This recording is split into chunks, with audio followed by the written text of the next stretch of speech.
किया करो, सुंदर सुंदर वस्त्र धारण किया करो, राजघराने की हो। लेकिन मीराबाई संतों से पास जाकर के कहती है कि आप लोग पीला पीला चंदन क्यों लगाते हो माथे पे? तो किसी संत ने कहा, बोले कृष्ण को प्रिय है। मीराबाई पूरे मुख पे लगाती हैं, हाथों पे लगाती हैं, सब जगह लगा ले, वस्त्र भी पीले ही पहनती हैं। और मीराबाई से कोई कहे कि मीराबाई तुम ऐसी बनकर के क्यों रहती हो, एक राजघराने की राजकुमारी बनकर के क्यों नहीं रहती? तो कितना सुंदर प्रत्युत्तर मीराबाई देती हैं कि जिन भेषा मारो सांवरो रीझे, जिन भेषा मेरो गिरधर रीझे, मैं सो ही भेष धरूंगी। संसार के लोग तैयार होते हैं, 3 पीस कोट पैंट पहनेंगे, माताएं बहनें बढ़िया बढ़िया सुंदर साड़ियां पहनेंगी। किस लिए? हम विवाह में जा रहे हैं, हम एक पार्टी में जा रहे हैं, वहां 5 लोग और आएंगे, वो हमको देख करके रीझ जाएं। संसार को रिझाने के लिए हम लोग अपना श्रृंगार करते हैं। लेकिन आप कभी संत जनों को देखो, ये बड़े बड़े तिलक लगाएंगे महाराज, एक तिलक से भी काम चल जाएगा, लेकिन नहीं, पूरे माथे को भर लेंगे। और केवल माथा ही नहीं, हमारे वृंदावन में यदि हरिदासी परंपरा के महात्मा देख लिए, कभी निधिवन राज में और या फिर कभी वो अपने तटीय स्थान में जाकर के देखो, गोपी चंदन जल में घिसेंगे, नाक पे लगा लेंगे, आंखन पे लगा लेंगे, भौन पे लगा लेंगे, पूरे मुख पे लगा लेंगे, होठन पे लगा लेंगे, पूरे मुख पे चंदन लगा के घूमेंगे। उनसे कहो, बाबा ऐसे बने काहे को घूम रहे हो? तो वो कहें, भैया ऐसो हाउ बिलाऊ सो स्वरूप धारण करके बिहारी जी के सामने जाएंगे, तो बिहारी जी के सामने सब सुंदर सुंदर बन के जा रहे हैं, लेकिन हम ऐसे हाउ बिलाऊ बन के जाएंगे तो हमको देख के बिहारी जी हंस जाएंगे, हमको देख के बिहारी जी को हंसी आ जाएगी, हमको देख के बिहारी जी मुस्कुरा जाएंगे, ये हमारे ऐसे बन के डोल रहे हैं। अरे हमें चिंता ना है कि संसार के लोग हंस रहे हैं, संसार के लोग हमारा अवहेलना कर रहे हैं, हमें यातित परवाह नहीं है। जा भेषा मारो सांवरो रीझे, जा वेशभूषा से हमारे श्याम सुंदर रीझेंगे, हम तो वही भेष धरेंगे। ये है अपने तन के अभिमान से उठना। संसार के लोग रीझें वैसे वस्त्र पहने, संसार के लोग रीझें वैसा श्रृंगार करें, संसार के लोग रीझें वैसा ही खावें, तो तुम संसारी हो। हनुमान जी महाराज को पता चली कि सियाजू अपनी मांग में सिंदूर भर रही है, कुल क्यों? ये मेरे सौभाग्य को दर्शन है, या ये रघुनाथ जी के सौभाग्य को प्रतीक है। हनुमान जी बोले, यदि आपको सौभाग्य मांग में भरवे से प्रतीक देवे कि राम जी आपके पति हैं, तो वो तो मेरे पति हैं, तो ऐसे सिंदूर को तो मैं अपने पूरे तन पे लगा लूंगा। अब किसी के अंग पे सिंदूर लगाओ, उसको बढ़िया लगेगा, लेकिन हनुमान जी क्यों लिपटाए घूमे रहे में? जिन भेषा मारो राघव रीझे, मैं तो सो ही भेष धरूंगी। ये है अपनी तन के अभिमान से उठ जाना। तन अब भी अभिमान कर रहा है, ऐसा पहनाओ, ऐसा खिलाओ, ऐसे रखो, ऐसा भाव रखो, तो कीर्तन में प्रवेश नहीं कर पाओगे। कीर्तन में प्रवेश करना है तो वहां पर तन के अभिमान से भी उठना पड़ेगा।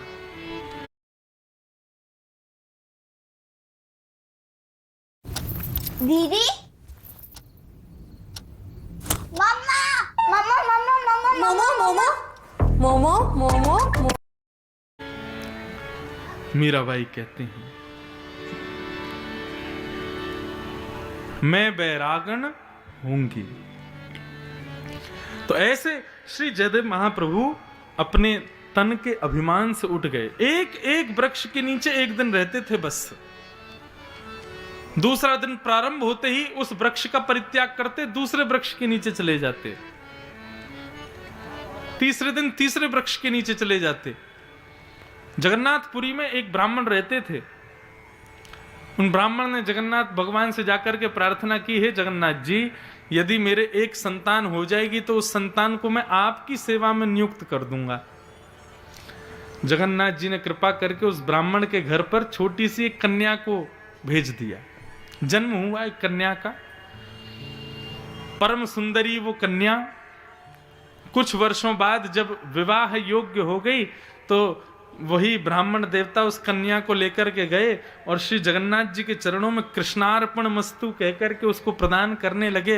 हे जगन्नाथ जी, आपकी ये वस्तु है, मैं आपको ही प्रस्तुत करने आया हूं, आपकी कृपा से मुझे प्राप्त है, आप इसको स्वीकार करो।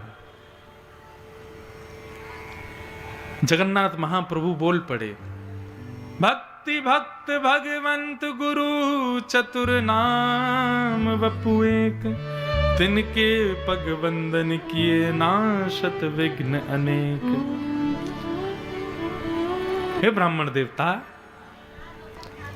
मैया अभी हमारी कथा चल रही है, आप बाद में सुना दी हो अपनी। हाँ, नेक देर शांत है, जाओ।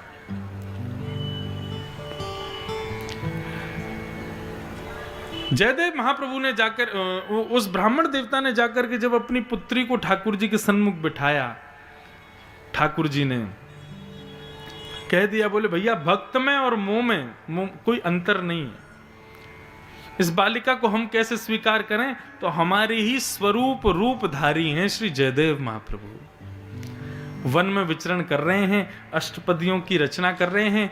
यदि ये वस्तु मेरी है तो इनको जाकर के आप जयदेव महाप्रभु को प्रदान करो।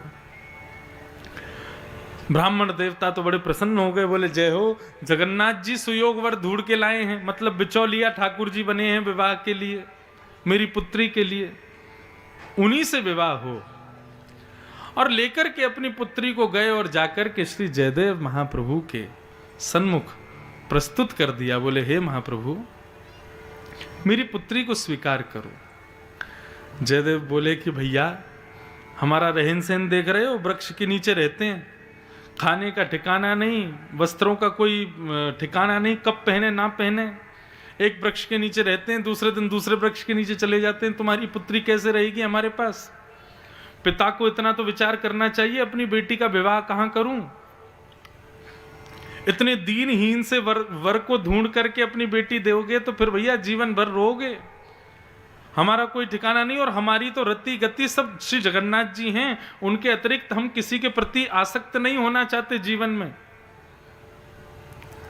ब्राह्मण ने कहा, बोले कि जगन्नाथ जी की हर वस्तु आपकी है, आप जगन्नाथ जी की ही वस्तु स्वीकार करते हैं, तो ये वस्तु भी जगन्नाथ जी की है, मेरी पुत्री को आपके लिए जगन्नाथ जी ने ही भेजा है। तो जयदेव महाप्रभु क्रोधित हो गए ठाकुर जी पर, बोले प्रभु, आप हमको भजन में लगाना चाहते हो कि संसार में लगाना चाहते हो? समझ में नहीं आ रही है आपकी बात। बंधुओं, भक्ति हर चीज के लिए आपको अधिकार प्रदान करती है, तो भक्ति में एक अधिकार और मिलता है, क्या? अपने स्वामी पर क्रोध करने का। नास्तिक प्रवृत्ति के लोग, घर में कुछ अनहोनी हो जाए या उनकी मनवांछित इच्छा पूरी ना हो तो भगवान को गरियाने लगते हैं। तुमने कभी पूजा करी, तुमने कभी सेवा करी, तुमने कभी ठाकुर जी का भाव रखा जो, तो उनको गलत गलत बोल रहे हो, उनको अधिकार नहीं है। लेकिन हाँ, जो सुबह शाम ठाकुर जी का भजन करते हैं, ठाकुर जी की नित्य सेवा करते हैं, ठाकुर जी के ही भाव में सदा रत रहते हैं, ऐसे वैष्णव यदि कभी कभी ठाकुर जी पर क्षुब्ध हो जाएं, क्रोधित हो जाएं, तो ठाकुर जी को प्रिय लगता है। क्योंकि भक्ति हमको ये अधिकार भी देती है कि हमको प्रेम का अधिकार है तो हमको क्रोध का भी अधिकार है। हम ठाकुर जी पर क्रोध कर सकते हैं, लेकिन उस क्रोध के लिए पहले प्रेम का व्यय तो करना पड़ेगा। प्रेम का ही व्यय नहीं किया। एक बार राधारमण जी मंदिर वृंदावन में पुजारी जी राधारमण जी को तैयार कर रहे थे, तो राधारमण जी को पोशाक पहना रहे, तो पोशाक कभी कहीं से बड़ी हो जाए, कभी कहीं से छोटी हो जाए, कभी कहीं से ना बंध पावे। पुजारी बड़े चिंता में पड़ गए, बोले कि दर्शन का समय हो गया, श्रृंगार आरती का समय हो गया, इतनी भीड़ भाड़ लग गई और ये राधारमण जी तैयारी नहीं हो रहे।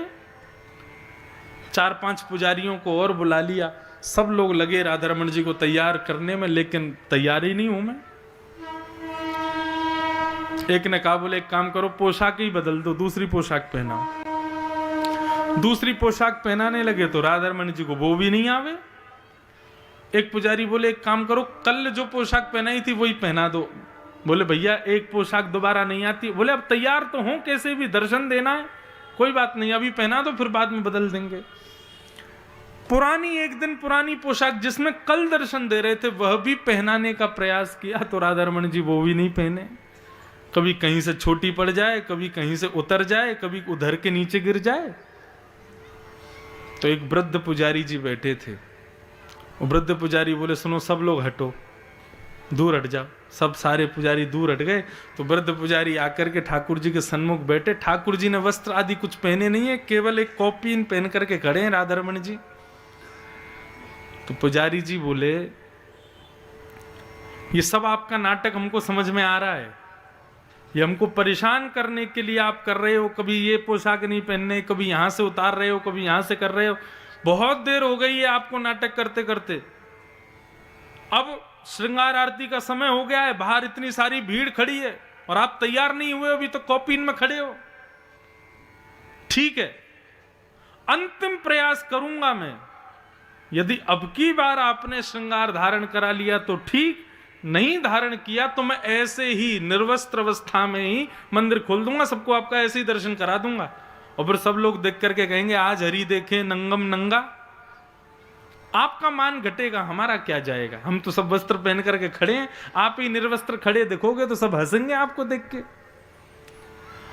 तो अंतिम प्रयास कर रहा हूं, या तो अभी तैयार हो जाइए, नहीं तो अभी मंदिर खोलता हूं मैं। और वही पोशाक जो पिछले 2 घंटे से नहीं आ रही थी, थोड़ी सी राधा रमण जी पर गुस्सा करके पुजारी जी ने जैसी पहनाई, बिल्कुल चुपचाप तरीके से, जहां से वो छोटी बड़ी हो रही थी सब बिल्कुल सुव्यवस्थित हो गई। और राधा रमण जी चुपचाप तैयार हो गए, दर्शन खोले, आरती करी। बोल राधा रमण लाल की जय। तो यह भाव